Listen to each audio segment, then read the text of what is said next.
So just recording from now, and I'm going to share my screen as well for you guys, just to be able to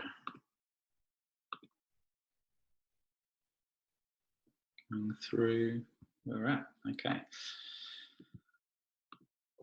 Okay, could you just give me a little thumbs up on the reactions, just to let me know that you can see my screen there? Great, thanks guys. Excellent. So I don't envisage today being too long. I think last week we sort of, we took a little longer. This week will be a little bit shorter. Similar focus in that we've got the two things really on the radar at the moment: the mid-semester exam, which obviously starts this week, so it's open tomorrow through to Sunday. I'll talk a bit more about that. And we've got the group research project, which we're going to spend some time each week on between now and the end of the semester. So I want to go through not as much activity as last week, but just go through briefly again what's in the mid-semester exam for you guys, as well as spend some time in the breakout rooms talking about where you're at with the group research project. So I guess something I just want to throw up at the start as well is just to make sure that everyone's sort of also bearing in mind that the descriptive stats content is due at the end of this week. I've seen a number of you guys have already completed that, which is great. That started being online at the start of last week, so this one's a 2-week period module that you've had to complete that one. I know you've got to juggle it with the mid-semester exam as well as designing the group research project and all that, but it shouldn't take too much time. So just if you haven't got onto that yet, just probably give yourself a little reminder to do that sometime over the next couple of days, or at least before the end of the week. Okay, so mid-semester exam then. So I've just sent out a little email this morning, just making it really clear on dot points what that exam will look like. Obviously, we've been talking about it in the video conference over the last couple of weeks. Hopefully, you have a really good idea of what the structure is, when it's going to be available, the sort of questions you're going to get. But just to update you, we have, I said there was a couple of things to confirm between the LICs nationally before we released it. So I can confirm now that the time limit will be 45 minutes. We don't expect anyone really to be pushed for time with this one, but bearing in mind it is an open book exam, where in the past it hasn't been an open book exam. The time limit for that one will be 45 minutes. Also, I talked last week about having a certain number of multiple choice questions. So actually originally we had 15 multiple choice questions, 3 short answer questions, and the long answer question, which was the conclusion paragraph. As we've implemented this to the online exam over the last week or two, what we've done is actually shift a couple of those multiple choice questions into what you could call short answer questions. But they're still pretty much a pretty similar question, and not really lengthy short answer questions. So they're basically like list type questions. So it might be ask you to list the dependent variables or the independent variables or something like that. We might ask you something around the sample. So describe the sample maybe. So you would just need to talk about how, the number, sample size, and anything that the article is described briefly. So none of the short answer questions we're looking for you to go into any detail. They'll just be sort of jotting down the simplest form of words, and we'll have the marking criteria assigned for that. The vast majority of those questions, or any of the questions we've converted from a multi-choice question to a short answer question, will actually still be just one, worth 1 mark as well. So they're scattered throughout the exam a little bit, the long answer questions at the end. The first page is going to be the abstract when you open it up. So you'll read through the abstract. You can open that up in a different, so right click and open that up in a different tab if you want. That's probably what I'd recommend you do to keep it there, but you can just keep going back and forth between questions. So the questions are kind of, some are, it's not going to go 11 multi-choice and then 6 short answer. There'll be, maybe question 4 or 5 will be a short answer question. But like I said, it won't be a traditional short answer. It'll be kind of a list type question. There'll be a couple in there that'll ask you to list a few more things. And so if we're asking you to list more than one thing, it'll be worth more than 1 mark, but that'll only be a couple of questions. And then the long answer question is worth 8 marks. Altogether, it'll be worth 30 marks. So that'll be the structure of those 18 questions. We'll revise again just quickly now the topics, but on those logistics, is there any questions that you guys have?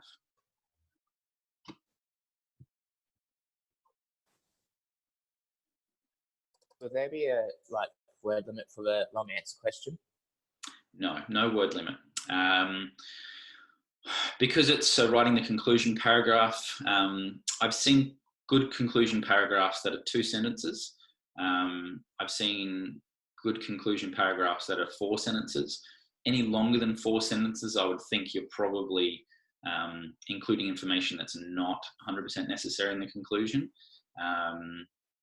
Even 2, I think a lot of people would still find it tough with 2 sentences. So 2 to 4 sentences, I think, are kind of pretty good. If you try and aim for 3 and go a little above or beyond, I think that's what's kind of a good, good sort of rule of thumb to bear in mind.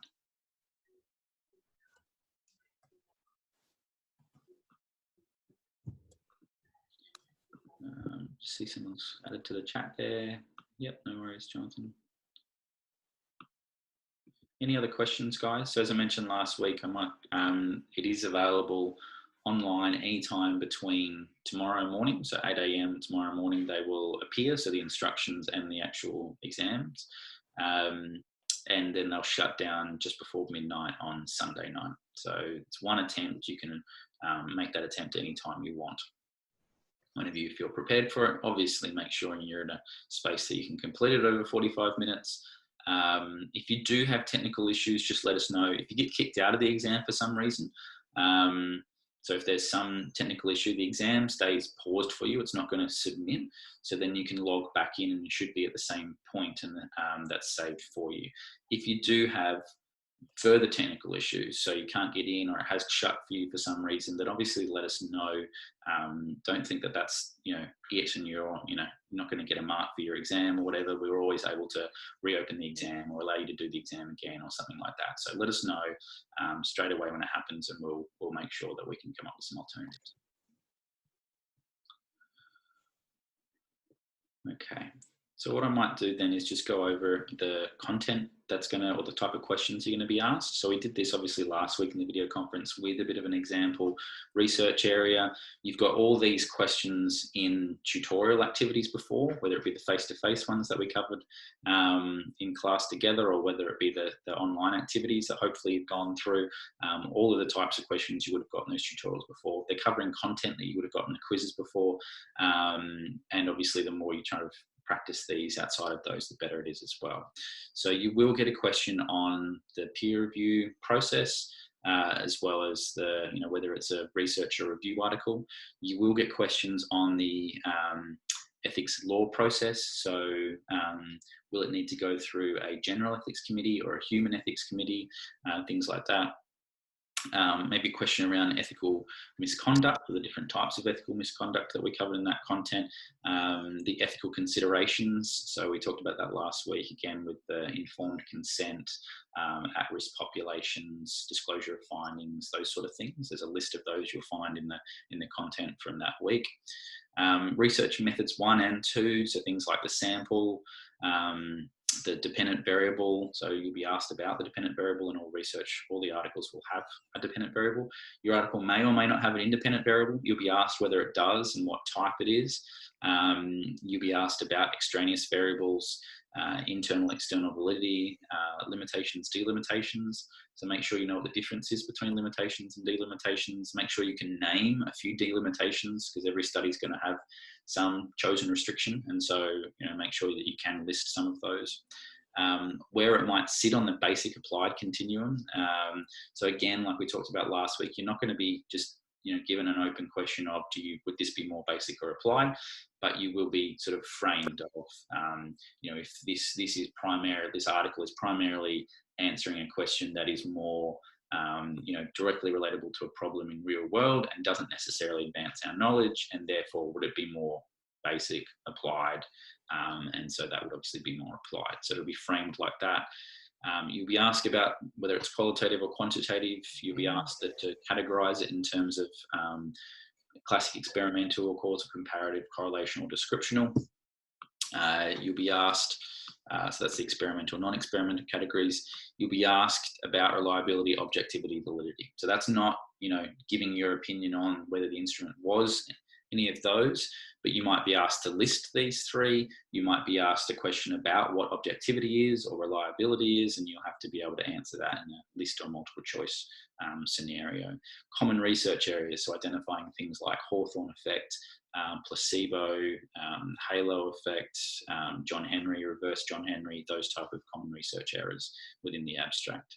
You'll be asked about the outcomes of a section, so where does the sample described, or where is the aim of the study typically found, things like that. There'll be a question on. And then obviously the last question will be creating your own conclusion paragraph where you apply your knowledge and understanding about academic writing and your understanding of the abstract itself and the main findings of the abstract. So those are the questions you will definitely get. Hopefully that's really clear to you guys by now. Any questions on those at all?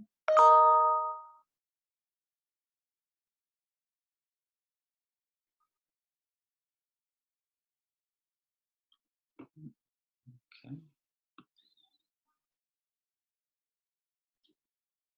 All right, so the last thing I want to do today, obviously last week, like I said, we went through a lot of those questions. What we haven't done in the video conference yet, even though there is an activity in the academic writing tutorial on it, is go through, give some feedback on some examples of conclusion paragraphs. So I've got a couple here. One example from the kinematic comparison of kicking a stationary rolling ball. So that's the abstract in that academic writing task or online tutorial, the task 3, where we ask people to do it. So this is one I've actually kind of put together from a few different examples people have given me over time, or their answers. So we'll just go through that quickly. And then there's another one that someone has submitted for us to have a look at, which is great. From the 1500 meter run performance and hot and conditions, which I think was in in Research Methods 1 tutorial task. So someone's written their own conclusion paragraph on that, which we can go through. So what I might do is, and I'll zoom in a little bit just to make that really clear for everyone. I'll give you a minute just to read this paragraph. Now, whether you've read that particular abstract or not, hopefully you can get an idea of each sentence, whether you think it fits the structure of what we want out of a conclusion, the main outcomes of what we want from a conclusion, whether it fits the academic writing, so is the language being used and the grammar working, and hopefully I'd like to get a bit of feedback from you guys, and then I would tell you what I think about this conclusion paragraph. So I'll give you a minute or two, have a read, and then I'll be asking you guys to give me some feedback.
Okay, hopefully you've had a little read through that one.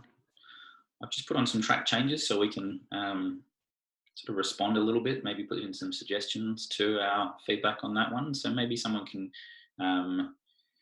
kick us off with any general feedback they had about the structure or meeting the aims of an outcome, of a conclusion paragraph.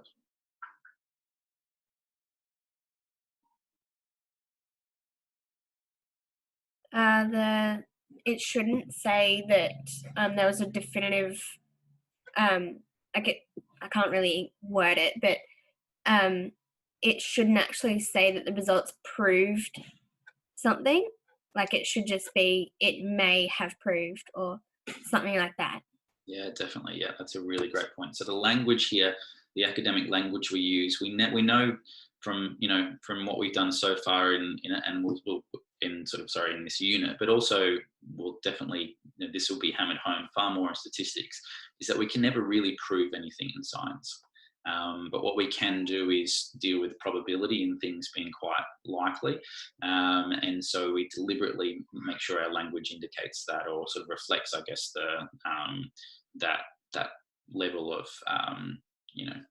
how sure we are about our results. So that you're right, that we would never write proved in academics. So we might say the results, something like indicate.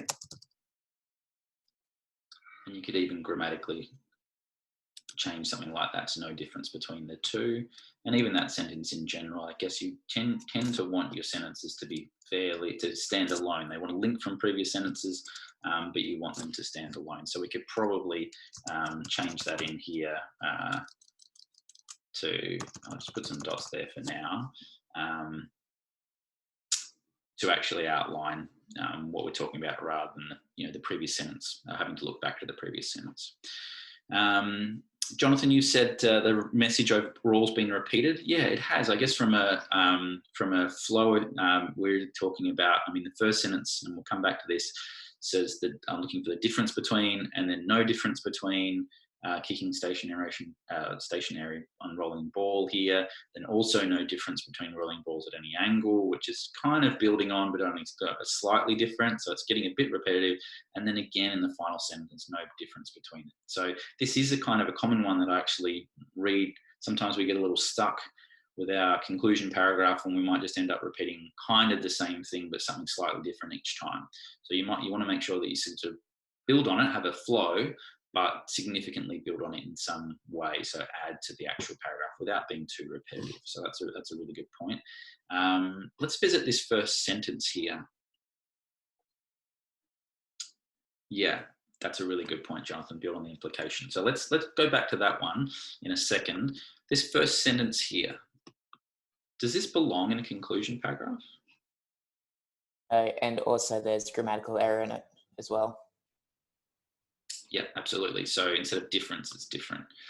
So that's a really good one. And again, common. This is the sort of stuff that, we often do, is like, we'll read it, but then maybe we haven't reread it enough or analyze that. So in your mid-semester exam, while it seems like 45 minutes isn't a lot of time, you probably will have a good 15 or 20 minutes for 3 sentences. So there will be enough time to reread and reread.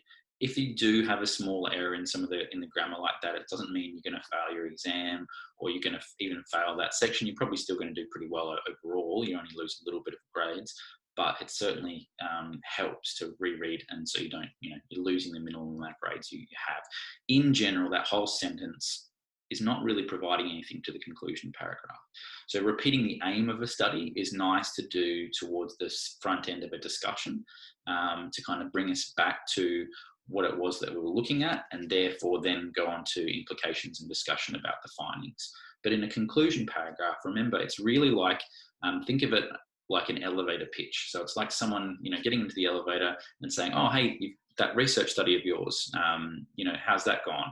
And then you've got, maybe 30 seconds or a minute to tell them, in a nutshell, what the results were. So there's no time to really waste saying, well, at the start, we're actually looking at this. No, you want to start with what the main findings were, the results. So that whole sentence can go. And if you place this with something like, the results indicate no difference in kinematics between stationary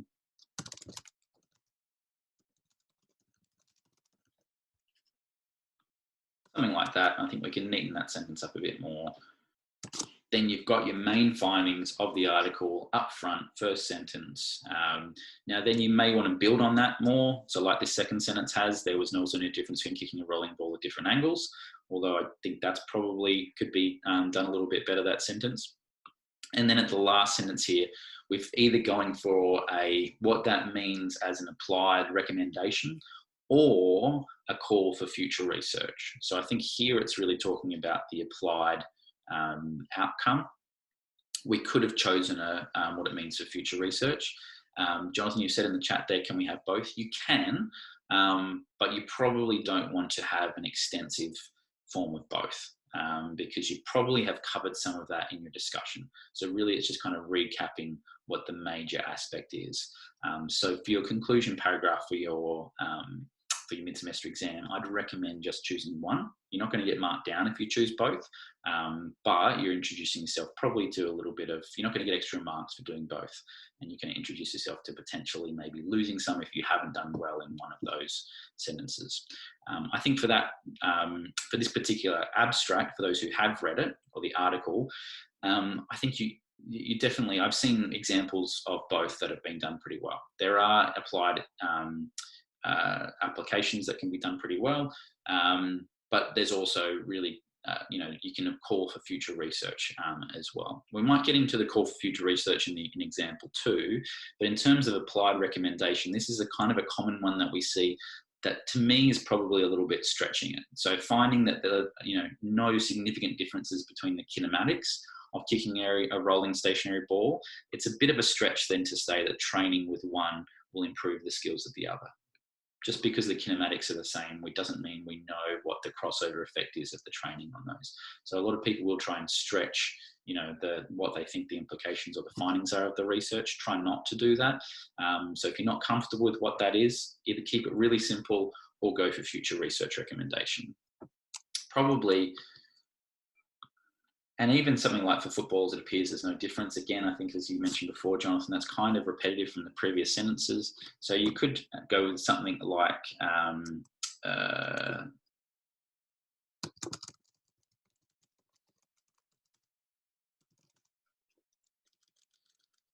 these findings suggest that previous research focused on stationary ball may be valid.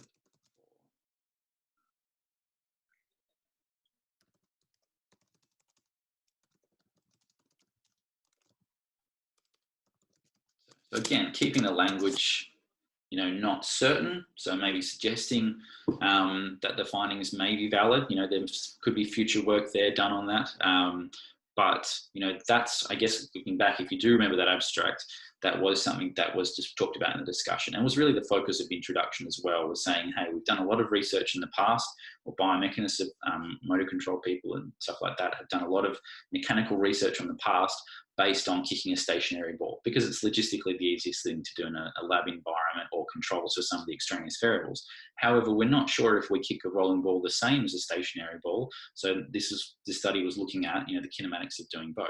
So finding that, the kinematics are similar between both is kind of positive, and shows us that, well, maybe that research that we've done in the past actually is more, is applicable to the other task as well. So something like this would probably be, a significant improvement from what the paragraph we had is. All right. So what we might do then is get on to example 2. So I'll give you another minute or two just to have a read through this one, and we'll go through the same process. Okay, Jonathan, you've just said, added there to the chat, if we write a sentence about the possible direction we could take, will we mention what we didn't do in our research? Possibly. What I might do, because there's this last one, this example 2 has a future research suggestion, so I'll mention a little bit more about that in this one here. So again, we'll get to reading this one, and then we'll give some feedback on that too.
Right, hopefully you've had enough time to read through that.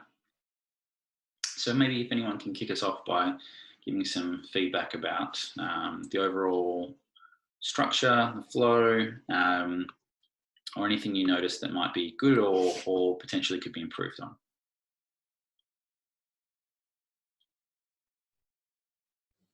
Possibly when they mention the change in core temperature. If you just read through the title, it doesn't really suggest how core temperature will be affected at all. Mm-hmm. Sorry, are you talking about the title or the? So what about the conclusion paragraph is? Yeah, in the title, it doesn't mention anything about core temperature. So when you go to read the conclusion, it might be a bit misleading when it mentions there's no significant change in core temperature. Yeah, I mean, there's no real rules to say that we can't talk about things that are not in the title specifically, but I think it's a really good point that, well, the title is a good indication of the authors, what they think is important in a study, because usually there's more to the study than what's in the title. But the title is going to reflect really what they think the core aspects are. And so if you're focusing on something significantly different from that in the conclusion paragraph, it's probably not matching up necessarily with what the central focus is, because there's definitely going to be aspects that you don't hit in the conclusion. Like I said, it's that elevator pitch of what's really important. So that is a good point. I've got some other feedback coming through the chat now. So as Lindsay said, it could be reworded. Yep, there's definitely some aspects that could be neatened up a little bit in terms of the wording. We'll just go through that a little bit later on. When making reference to results, do you normally include the numbers from the test in the conclusion? That's a really good question, Jonathan. Typically, you don't include the numbers in the conclusion unless it is specifically useful for an applied recommendation. So an example, I think from the academic writing task, there was an example in in task 2, one of the conclusion paragraphs where you had to reorder, it talked about, I think, caffeine doses. So it was looking at caffeine effect, I think on something like running, and it had 3 milligrams of caffeine versus 6 milligrams of caffeine. Now, talking about, that 3 milligrams of caffeine, seem to have just as good an effect of 6 milligrams of caffeine. That's actually quite important as an applied recommendation, so people know what you're talking about in terms of dosage. But with respect to this one, saying, that this was the body temperature versus this condition, that's information that really doesn't need to be in a conclusion paragraph if you are finding a difference or not finding a difference. So it has to be meaningful to the applied recommendation. In this case, I don't think the numbers are. Yeah, I think Kane's hit on the point that there's a little bit of repetition in the writing, talking about significant decrease. So what I might start with is some of the positives, because I think there are quite a bit here with this conclusion paragraph that's really quite good. So one of the things is that I think it hits, you can see the structure of it trying to hit each of the key points. So it is really around the main findings here. So the first sentence is really around the main findings of the study. The second paragraph is second sentence is somewhere between main findings and implications, which is fine to do. And then you've got the last paragraph, which is talking about future research. So it is hitting those points and in the logical order that you'd expect those as well. It doesn't include anything that's in those that's strong, doesn't really belong, like that example that we had in the first paragraph, that's setting up the aim or anything like that. It's getting straight into the main findings of the results. I think the language used is generally quite good as well. So the results from this study indicate time significantly decreased under hot and humid conditions. So that the writing there is, and the tone taken, I think, is quite good actually throughout the paragraph. So in general, I think there's, it does hit on the main findings. It's got a good order. The language is pretty solid. The stuff that you guys have outlined, I think, is good there. That, there is definitely some things that can be neatened up here. One of them is, I think, you mentioned, Lockie, oh no, sorry, that wasn't mentioned, but I think the grammar or rewording. I think in this first sentence here, basically, what doesn't quite match up is saying significantly decreased under hot, humid conditions. However, there was no significant difference in performance under cold and neutral conditions. Now, the abstract actually had 3 conditions. So if there was no difference between, a difference between hot and humid and the other 2, then there's no significant difference under cold and neutral. Well, they would be different to the hot, but I think what they're probably trying to say here is that there's no difference between those 2. So I think that could be a little bit more clearly worded, or we could just remove that altogether, really. So we could say it decreased under hot and humid conditions, and probably from that, we could imply that it's not changed in the other conditions. So I'm not sort of sure, I think that could probably be removed or at least neatened up. The research supports previous evidence that suggests hot running conditions is the main limiting factor of performance, but there was no significant difference in core temperature. And this goes back to, I think, your comment, Lockie, of the core body temperature. So if core body temperature is important, you're probably better off succinctly describing why that's important. Or again, it might be something that is removed.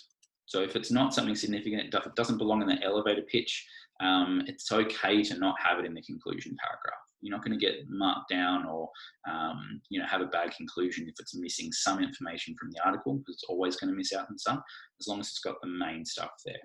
Now, this last sentence, I guess, is what we were talking about before, or referring to future research. I think in general, this is quite good. What's good about this in terms of future research is that it's being specific. I see a lot of sentences where people are just saying future research could be done with these findings, keep it fairly vague. You want to be specific. So I like how the sentence is talking about specific range of degrees, but probably what it's just missing is the why that's important. So are these, is there a lot of 1500 meter runs performed between 1 and 10 degrees? So it may, briefly outline that, however, a lot of, running is performed in colder conditions, and therefore future research, into temperatures between 1 and 10 degrees could provide further insight for coaches and athletes. Something like that would show us, okay, there's a reason why they would want to look in that area, and here's the particular benefit or specific benefit we would see from that. So I think that is missing a little bit here. Okay, I think Jonathan, future research isn't clear. Yeah, okay, I think you've hit on some of the same points that I've talked about there. So any questions on the feedback I've given there, or anything else about the conclusion paragraph writing that you guys are, comes to mind, or are you a little unsure about ahead of the mid-semester exam? With example 2, you mentioned being a bit more specific with it. For example, could you put down see if these conditions make an effect on 800 meter runners and 2000 meter runners? Would that be a suitable future research sort of? Yeah, for sure. Yeah. Mm-hmm. Yep. Yeah. I think if you're talking, again, if it comes out of the blue, and I think that's probably the hardest thing, is most of us would write, what I'd see probably more often is a sentence that says future research could focus on 800 meter run times or 800 meter running event. And you kind of oh, why? Why would, is that more important, or why is that the next logical step for research? But you could definitely talk about how, the current research, is valuable for 1500 meter run time, but then it doesn't tell us so much about other running distances. So future research could focus on other middle distance or shorter distance events, such as 800 meters, 400 meters, etc. Any other questions, guys?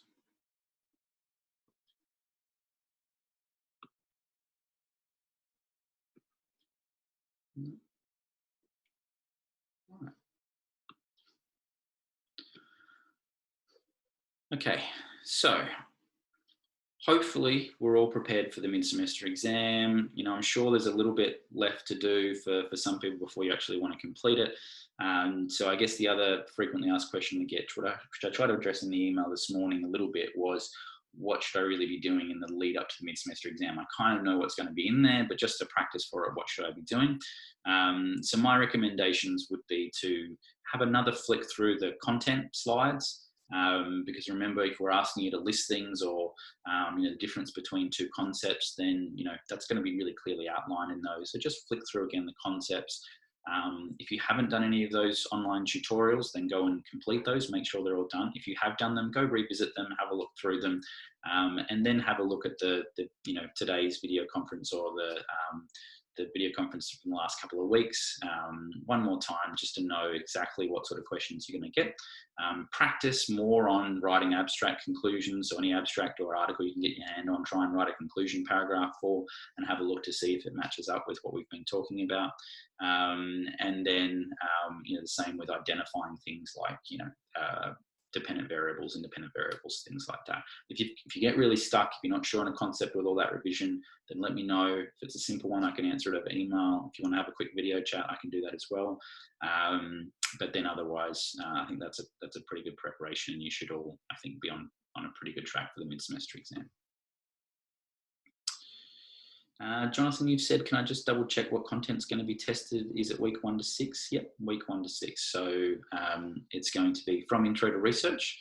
So again, if we go through these here, so there'll be some introduction to research concepts from the ethics and law module, and both research methods, so the 1 and 2 module, and the academic writing. There won't be any, I know that descriptive stats is up online. There won't be anything from statistics in the exam.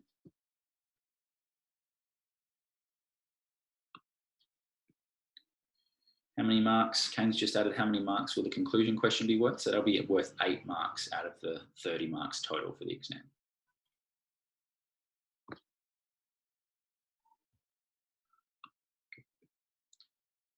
Any more questions, guys?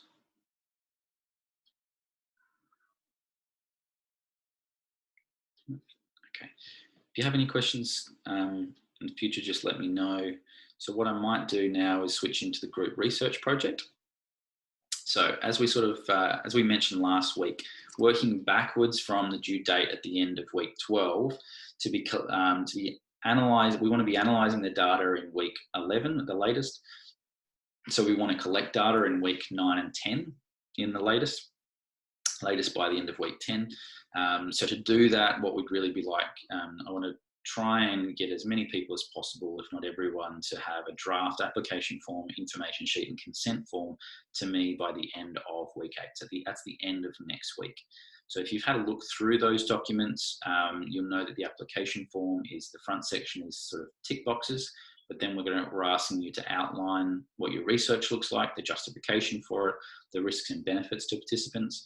Then the information sheet and consent sheet are what you're going to be giving your participants, asking them to read.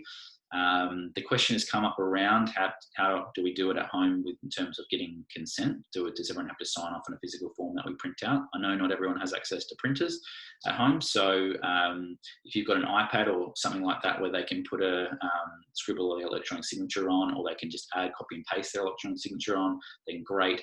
Otherwise, worst case, then verbal consent will be fine for this semester. We just got to make sure we're really clear on the informed aspect so everyone knows what's involved, and then we're not putting anyone at any greater risk of what activities they would do around the house anyway. So that's just got to be really clear, and I'm happy to talk to you in your groups about that, as well as I'll give you feedback on that once you submit that draft. So remember, I'm getting that draft, I'm reading it through, I'm not marking those sections at the end of week 8. What I'm doing is reading through to be able to say, yes, I'm happy for you guys to collect data at home for this project. It doesn't seem like it's, putting anyone at greater risk of harm. And I'll also use that opportunity to give you a bit of feedback on those points as well, because that will be part of what you submit at the end of week 12. So it'll be an opportunity for me to say, yeah, really good. I like how you've outlined you've outlined the risks really well. Maybe a little missing a couple of, a little bit more detail in the benefits to participants, or maybe you could beef up the justification a little, or, you're not really outlining the risks in the information sheet, but you are in the application form. So make sure you've got it on both. Those sort of things, I can give you a bit of feedback to make sure you get the best marks possible at the end of the semester.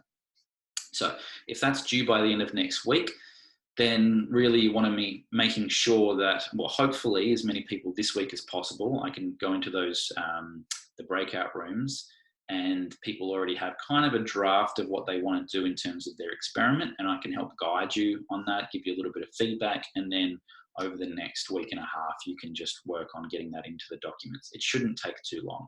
Now, I know people at different stages. So some people, I've already given you a bit of feedback on the experimental design. which is great. And we can just refine that a little bit more this week. Other people are still, you know, forming groups and figuring out what topic they're in, and that's fine as well. While you're not, you know, as far as some of the others, it doesn't mean you're way behind, and it shouldn't really take, you know, a great deal of time, because it's still mainly conceptual at this point of what your experiment will look like. So it's definitely got time to make sure you get that in by the end of week 8. Making sure you have the conceptual design this week, I think, is important for us to be able to give feedback and then hone that in. So what I might do with that then is to get you in your breakout rooms based on groups, and I'll come around and have a chat to each group, and then yeah, once your group's finished or happy, then you can head off from the video conference today, and I will catch you guys next week.